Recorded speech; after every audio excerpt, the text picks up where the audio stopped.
Hello, my name's Sean Thomas. I'm with Spyker Spreaders. So on the Zerk Fitting, does your unit have a Zerk Fitting on it?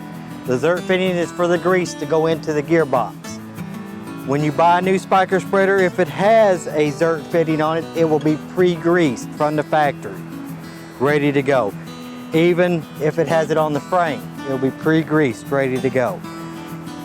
If it does not have a Zerk Fitting, it is enclosed gearbox, still metal gears, 1 year warranty on the enclosed gearbox.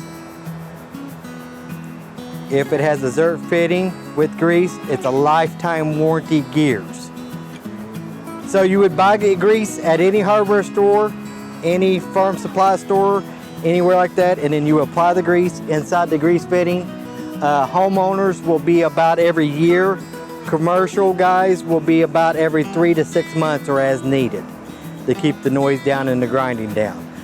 But when you buy the units new, they are pre-greased, ready to go. So that's it on greasing.